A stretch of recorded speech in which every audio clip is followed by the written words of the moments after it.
All praises to the Most High Yahweh, the God that created the boundless heavens and the universe. Thank Him for the knowledge, the wisdom, the understanding, the faith, grace, and mercy, and all the blessings thus far. Amen.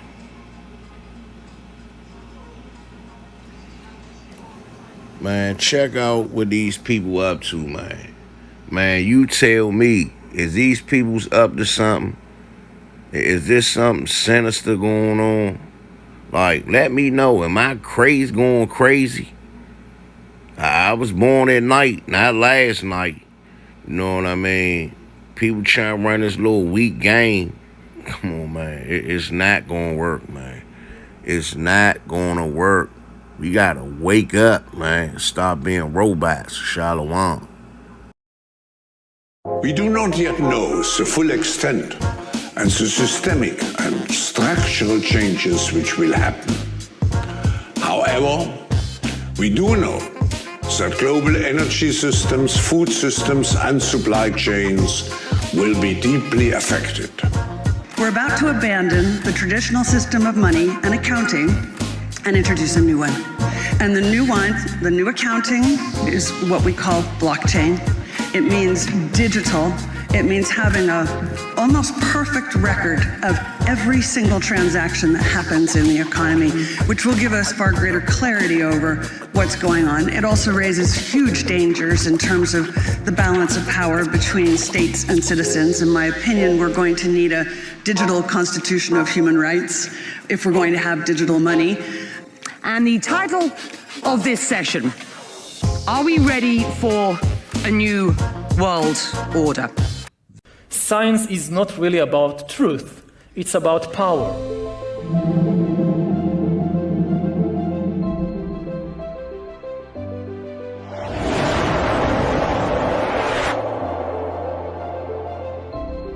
The real aim of science as a project, as an establishment, is not truth, it's power. Particular individuals, particular scientists may be very interested in the truth, personally.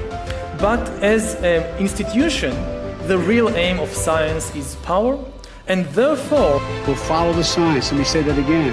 We've got to follow the science. We must and we will be guided by the science. Trust the science and get on with it. Let the science speak. It is only science that is going to get us out of this hole. I think we should follow science on this. We follow the science. Follow the science. We will be advised on and guided by the science. Listen to the science. The real aim of science is not truth, it's power. Following science and scientific data. Continue to be followed by the evidence and the science. We are guided by the science. I trust the scientists. Science has given us a solution. All of the things that I have spoken about consistently from the very beginning have been fundamentally based on science. The science is evolving, the science is moving, and we are following the science each and every day. When the science changes, we must change our response. This is very much guided by the clinical science. Because you've got to be guided by the science and the current data. And never stop striving to support the science. Science!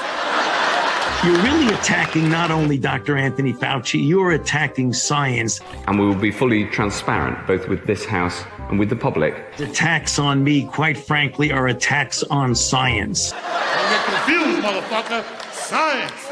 Well, science doesn't provide any answers for ethical questions. Therefore, it can never stand by itself. And even at a deeper level, science is not really, at least this is my view as a historian, science is not really about truth, it's about power. The real aim of science as a project, as an establishment, is not truth, it's power. Particular individuals, particular scientists may be very interested in the truth, personally. But as an institution, the real aim of science is power, and therefore, in this time of crisis, you have to follow science. It's often said that you should never allow a good crisis to go to waste, because a crisis is an opportunity to also do good reforms that in normal times people will never agree to, but in a crisis you see we have no chance, so let's do it. And that hopefully in the end the light of science will prevail over the darkness. Don't get confused, motherfucker. Science. I execute judgment on you, Satan, you destroyer, you killer, you get out, you break your power, you get off this nation. I demand judgment on you. I demand a vaccination to come immediately. Yes. Guided with science.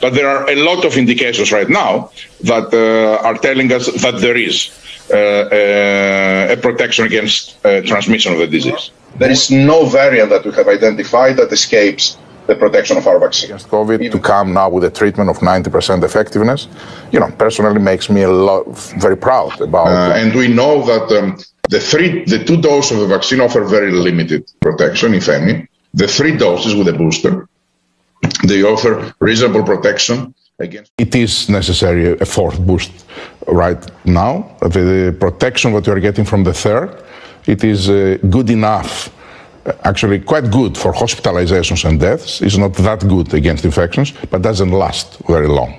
How could polio be reoccurring in our country in 2022?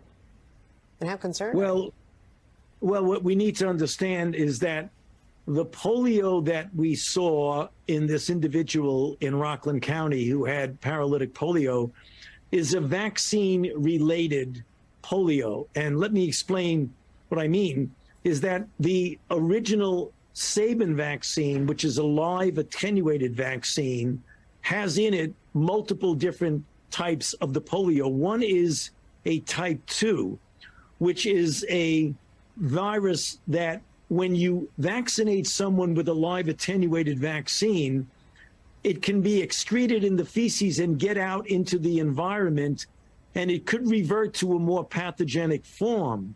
So what happened with this individual is that they likely got infected from someone who had a vaccine-related polio. Now, the vaccines that we have been giving in this country over the last several years has been not the live attenuated, but the killed or Salk vaccine, which has no chance of getting transmitted as a vaccine-related polio. The solution to the problem, Andrea, is to get everyone who is not up to date on vaccinations, particularly children, to get them vaccinated, because the protection against polio of the Salk vaccine is about 99%. So you ask me if I'm worried about it.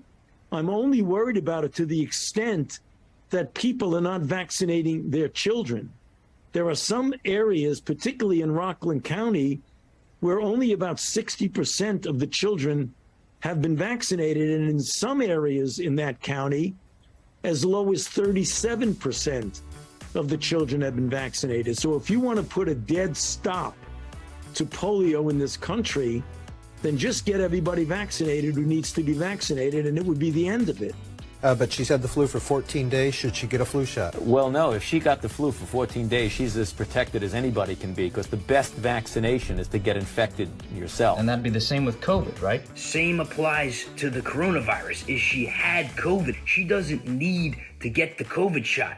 She could get one, she can do one shot just as some extra protection. So just one and done. One and done is probably all she needs, because then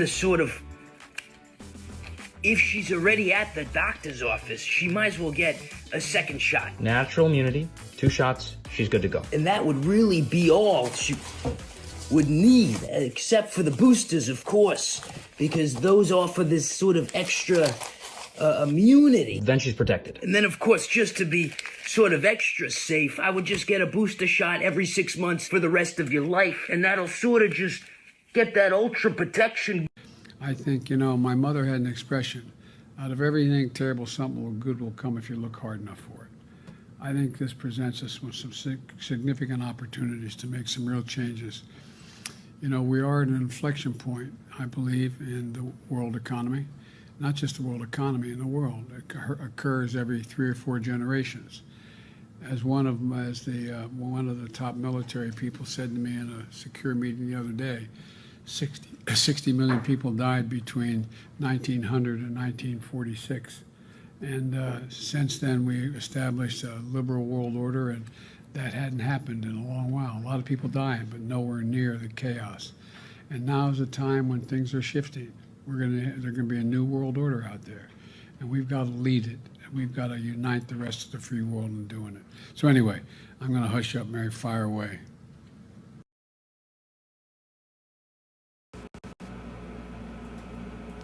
Ecclesiastes chapter 38, verse 4.